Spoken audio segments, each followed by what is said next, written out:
Let's look at your story just for a second. Because I said, change your story, change your life. What has been the old story of your life? If there's been a limiting story at all, especially, I'm sure your life is great in so many ways, but the areas that are not going well, what's been the story that you've had? Like, you know, my story has been, I've gone through so much challenge, life has hit me so hard, and you know, I'm doing okay, but I'm not doing great. Maybe that was your old story. What was your old story? How would you describe it? Close your eyes, stay standing. With your eyes closed, just think, my old story was what? It was a story, was it a romance? Was it a drama? Was it a comedy? Was it an epic? Was it pain? Was it a story about challenge or failure or limitation or opportunity? What were the feelings that were predominantly in the old story of your life? Your new story is going to be, life's going to be about what for you going forward? If you get to write, direct, and produce your story, which you do, what's the story going to be about? And what are going to be the primary emotions? Is it gratitude? Is it passion? Is it hunger? Is it drive? Is it persistence? Is it determination? Is it faith? Is it courage? What are 2 or 3 emotions that if you made them dominant in your life every day, they would change the story of your life? If you woke up every day and you did something bold, something difficult, you were courageous, or you were playful, or you were more grateful every single day, or more loving, or even more caring. What emotions will be in your new story that'll drive it? And what role will you play? Instead of the pawn, what will you be?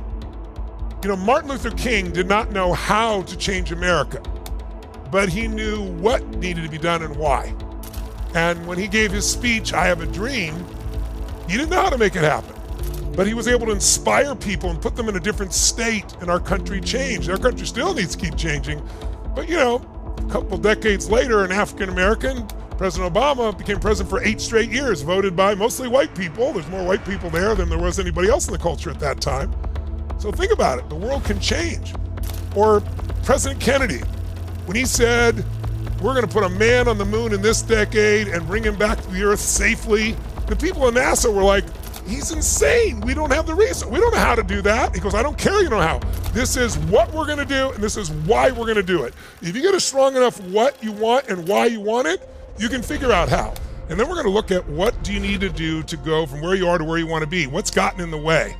You know, what gets in the way in anybody's progress? Whether you're doing well and you wanna go to the next level, or whether you're having a challenging time you need to turn around with. And we're gonna walk you through that experience. And then we're gonna give you, I like to do things experientially. Because you know, your mind can convince you of all kinds of things, but when you have an experience, you know. So I always tell people, a belief is a poor substitute for an experience. You can believe you know what China is like, but if you've never been there, it's just a belief. You go to China, you have a direct experience. We all know the world is changing.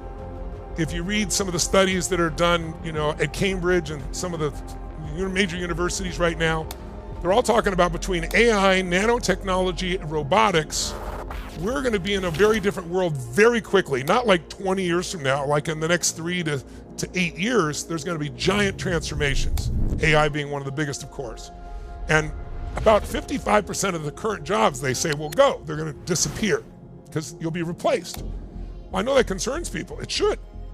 If you look around at something as simple as, let's say, you know, self-driving cars, they're not really effective yet, but they will be. I don't know, is it going to be 3 years, 5 years? But when they do, there's 8 million Uber drivers, truck drivers, taxi drivers. And what are they going to do? 150 years ago, 80% of America was farmers. Now it's 3% and we feed the whole world because of technology. But we're going to have to retool ourselves. So how can you step into this future and be confident that you can do well? How can you make sure your kids and grandkids can? You need 3 skills. Please jot them down. They're very simple. The first skill that will change your life is when you get good at pattern recognition. Now, when you can recognize a pattern, it takes away your fear because it's no longer chaos. Like, oh my God, I don't know what to do. This has never happened before. What's happening politically, what's happening with wars around the country, what's around the world, what's happening with inflation has happened multiple times about on every 80-year cycle. And so this is not new. And when you recognize a pattern, you're not fearful anymore. You can actually start to be in control if you master the second skill, which is pattern utilization.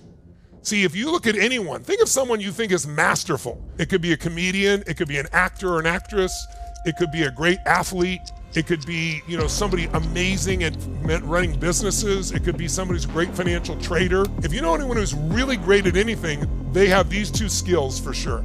They know how to recognize patterns in the financial markets or in a business. They know how to recognize what movements will affect you most if they're a dancer, or what sounds will touch you deepest if they're a great singer.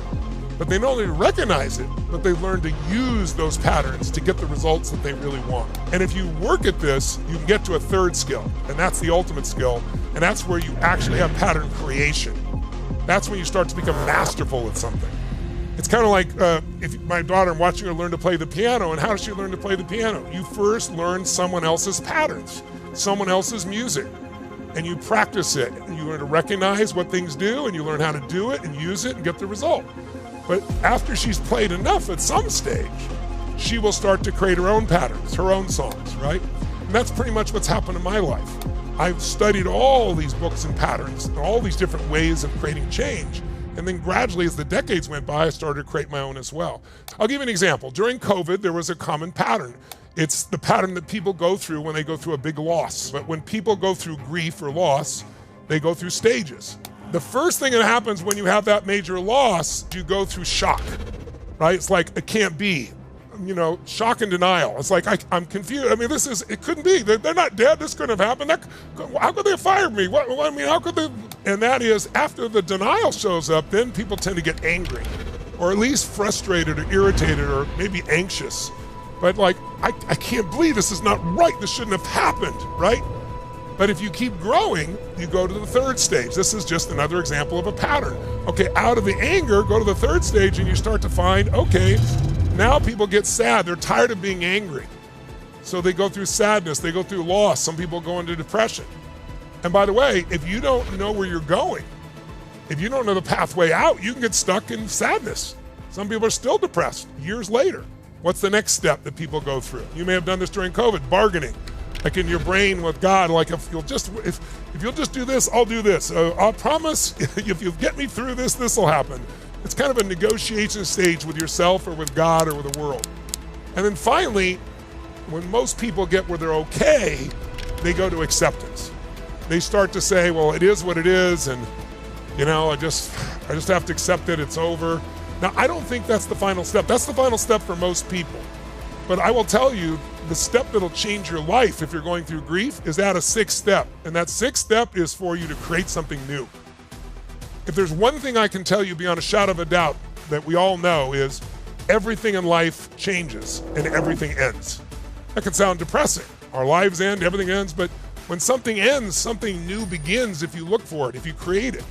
So what we want to do here is see if we can't retool ourselves for this environment. When I say retool ourselves, what I really mean by that is, if you've ever seen a race like the Le Mans race, a 24-hour race, or they have some desert races in the Sahara Desert, if you have the greatest car in the world, the best car, Mercedes, whatever it is, and you try to do the 24-hour Le Mans or the Baja 1000 or the Dakar 9,300 miles, it's 12 days in the Sahara Desert, 75 people have died. I don't care how great your car is, you've got to retool it for this environment. You're gonna have to retool your patterns in your own mind and body so that when things look terrible, you can still move forward, and it's not some BS positive thinking. I don't believe in positive thinking, just so you know. I believe in energy. People see me and on stage, there's 20,000 people in a stadium, they're jumping, and they think, oh, it's rah-rah positive thinking. I've never been into it. Think of it as there's two worlds you gotta master. The external world and the internal world. The external world you can't control, but you can influence. But the internal world, you can have absolute control of what you think, what you feel, and most importantly, what you do. And that's where the results of your life come from.